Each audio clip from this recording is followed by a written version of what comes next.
নমস্কার, শুভ দুপুরের শুভেচ্ছা। প্রতিদিনের মতো আজও চলে এলাম দুপুরের লাঞ্চের থালি নিয়ে।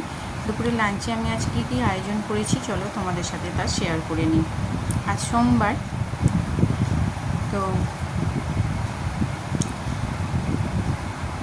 কি রান্না করলাম দেখো। ভাতটা দিয়ে নিলাম, প্রচণ্ড গরম।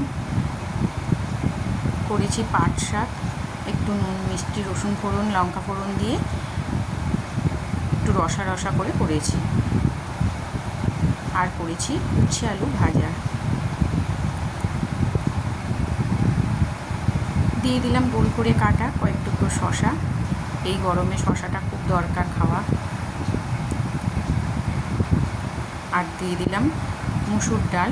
আজকে মুসুর ডালটা একটু অন্যরকম করেছি, একটু কালো জিরে লঙ্কা আর রসুন ফোড়ন দিয়ে, একটু অন্যরকম খেতে লাগবে। আর করেছি ডিম আলু পটল দিয়ে একটা তরকারি।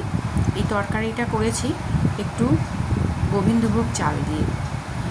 আগে আমি শুধুই পটল আলুর তরকারি গোবিন্দভোগ চালের করেছি, কিন্তু ডিমটা তাতে দিইনি। আজকে একটু ডিম দিয়ে করলাম।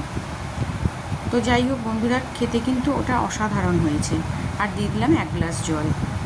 এই ছিল আমার দুপুরের লাঞ্চের খুব ছোট্ট আয়োজন। তোমাদের কেমন লাগলো? ভালো লাগলে অবশ্যই কমেন্ট করো, আমার পাশে থেকো, আমার চ্যানেলটাকে সাবস্ক্রাইব করে দিও। চলো আবারও আসবো পরে আরও একটা লাঞ্চের ভিডিও নিয়ে।